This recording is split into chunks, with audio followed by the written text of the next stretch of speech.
তো বন্ধুরা দেখুন, আজকে আমি বাইরে বৃষ্টি হচ্ছে, তো সবজি দিয়ে আর কি ডালিয়ার খিচুড়ি করব। খেতে খুব টেস্টি হয়।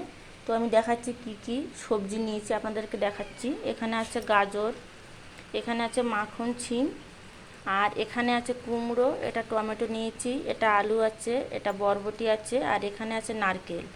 যে এই সিমটা আমি নিয়েছি, এই সিমটা আমি আমার বাগান থেকে, ছাদ বাগান থেকে তুলেছি। সিমটা কিন্তু দেখতে এরকম বড়, এটা কিন্তু মার্কেটে পাওয়া যায় না অ্যাভেলেবেল। আমার চ্যানেলে একটা ভিডিও দেওয়া আছে, আপনারা দেখে নেবেন কীভাবে লাগাতে হয়, বা মানে ফলটা কেমন ধরে, কত বছর বাঁচে। সিমটা খেতে খুব টেস্টি এবং এর গুণাগুণটাও অনেক বেশি। এই সিমটা আমি এই নিয়েছি। আর এখানে নিয়েছি ছোলা। আর ডালটা কিন্তু আমি এরকম বাটির এক বাটি নিয়েছি। ডালটা সবসময় একটু বেশিই থাকবে। আর ডালিয়াটা মানে ডালের অর্ধেক আমি ডালিয়া নিয়েছি, মানে ডালের থেকে ডালিয়ার পরিমাণটা একটু কম থাকবে, না হলে খেতে টেস্ট হয় না। আর এখানে নিয়েছি বাদাম, এখানে নিয়েছি কিশমিশ, এখানে নিয়েছি কাঁচা লঙ্কা, আর এটাতে নিয়েছি ঘি, আর আমার বাড়িতে নিজে হাতে বানানো আর কি গরম মশলা। এটা নিজে হাতে আর কি বানিয়েছি গরম মশলাটা। আর এখানে নিয়েছি মানে ফোড়নে দেওয়ার জন্য সাদা জিরে, তেজপাতা, আর এখানে আছে লবণ, হলুদ, আর লাস্টের দিকে মিষ্টি দিতে হয়। তো আমার চিনি কেউ খাই না, যার জন্য আমি এখানে দুটো গুড়ের বাতাসা নিয়েছি। তো আমি চলো দেখাই, আপনাদেরকে দেখাই বন্ধুরা যে কী করে আমি বানাচ্ছি।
তো বন্ধুরা আমি একে একে সব সবজিগুলো দিয়ে দিলাম।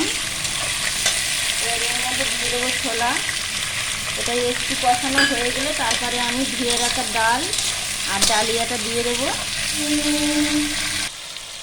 তো বন্ধুরা আমার সবজি কষানো হয়ে গেছে, আমি এবারে দিয়ে দেবো এর মধ্যে বাদাম আর কিশমিশ, দুটো দিয়ে দিলাম। এবারে ধুয়ে রাখা ডালিয়া আর ডালটা দিয়ে দিচ্ছি।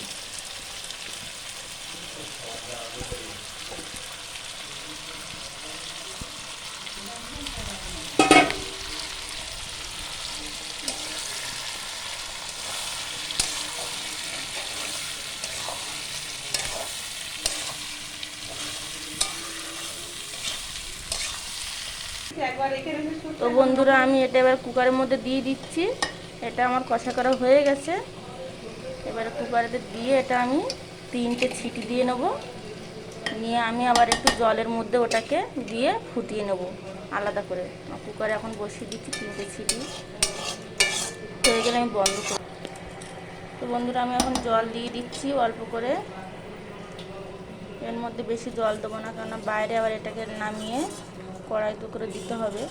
অল্পই জলটা দিচ্ছি আমি, জাস্ট সেদ্ধ হওয়ার মতো।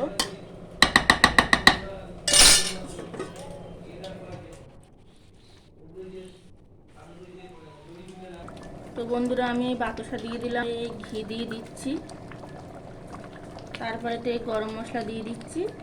আমার হয়ে গেছে, এই আজকের খিচুড়িটা হয়ে গেছে। এবার ছাড় করে আপনাদের দেখো। তো বন্ধুরা এই ছিল আজকের আমার হাতের রেসিপি। সবজি দিয়ে, ডালিয়া দিয়ে আর ডাল দিয়ে খিচুড়ি বানিয়েছি। আপনারা তো পুরো ভিডিওটা দেখলেন, কেমন হয়েছে আপনারা অবশ্যই কমেন্টে জানাবেন। অনেক অনেক শেয়ার করবেন, সাবস্ক্রাইব করবেন। তো ভিডিওটা আমি এখানে শেষ করলাম। সবাই ভালো থাকবেন।